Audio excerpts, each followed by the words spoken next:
Everybody eats where? Harry Cipriani, posted November 11th, 2009. One of the first restaurateurs that I met in New York City when I moved here from LA was Giuseppe Cipriani and his father Arrigo. I went to Harry Cipriani, the New York outpost of their legendary Harry's Bar in Venice, Italy, for a lunch with some friends from LA who also had well-known restaurants of their own and who knew the Cipriani family.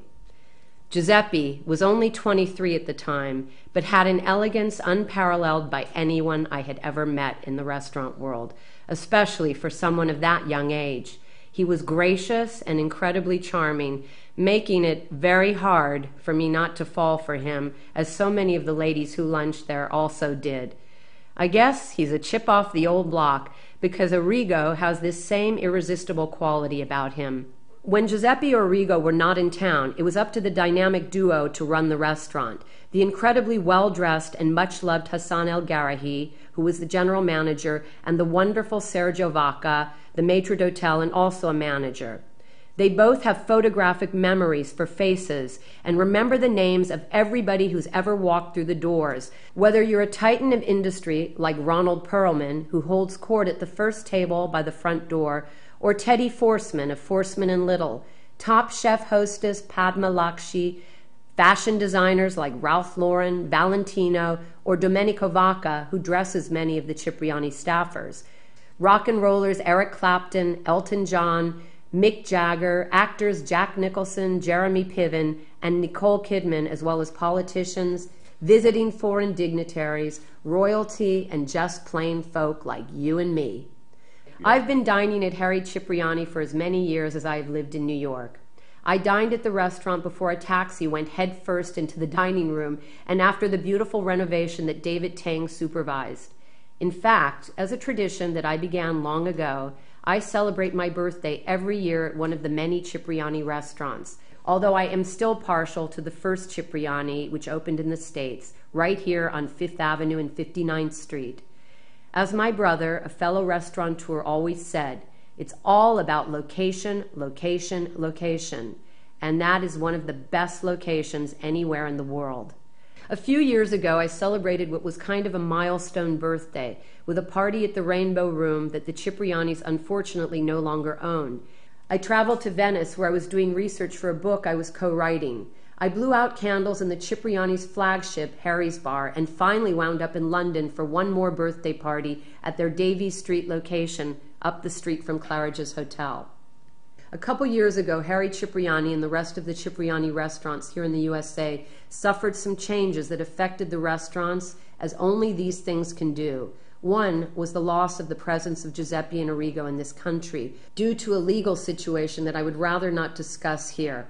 If you're curious, read the article called The Trouble with Harry's that was in Vanity Fair written by Mark Seal. I think you'll find this article to be informative and objective. If you want more history about the Ciprianis, you can read about them in my book. Another problem that temporarily affected the restaurant was the letting go of longtime general manager Hassan, which saddened many of the loyal customers, including me.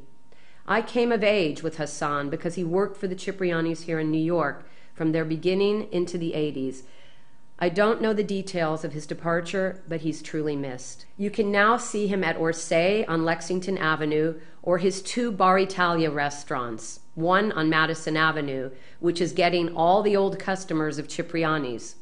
For a while after these changes, I felt the food and service had suffered, so I decided to take a breather. But this last year, I finally returned to Chippy's, as one of my good friends fondly named it, and I was pleasantly surprised to find the magic was back and my favorite dishes, such as the artichoke salad with avocado, those fried calamari, which everybody loves, tuna scottato, charred grilled rare tuna on marinated fennel, green tagliatelle with basil pesto, ravioli with spinach and ricotta in a butter and sage sauce, and the luscious creamy risotto with mushrooms, or the classic primavera, were better than ever. The chocolate and vanilla meringue cakes, pecan and apple pies, and homemade vanilla, coffee, and deep dark chocolate ice cream remain dangerously delicious. While sipping a refreshing peach Bellini, which is pureed peach juice and Prosecco, or if desired, champagne, you can view one of the best people-watching shows in town. There might be a short wait for one of the small but cozy tables, yet bartenders Luca and Salvatore will make sure that your thirst is quenched if you munch on too many of those addicting zucchini chips that are back on the bar like they were the very first time I dined at Cipriani's. Once you're seated, Giuseppe's young, handsome, and polite sons, Ignazio and Maggio, and manager Sergio, who has taken the reins, and Daoud will tend to your every need to make sure that your dining experience is one that will be truly memorable. Be patient. You're in Venice, and there can be a little casino, or craziness, as the Italians often say. You will nonetheless feel like you've been on vacation from the stress and problems of our complicated world. Though some say that Cipriani's is overpriced, and they may be right. I truly believe sometimes it's worth it. Hey, it's cheaper than a trip to Italy. Harry Cipriani, 781 Fifth Avenue. Telephone 212-753-5566. I have an addendum to my entry today. Check the check. Please be sure that you carefully check your bill before paying. Last night, I dined in one of my favorite restaurants, and we were charged for another table's drinks, and also didn't realize that a 20% tip had already been added to the check when we added yet another 20% service tip.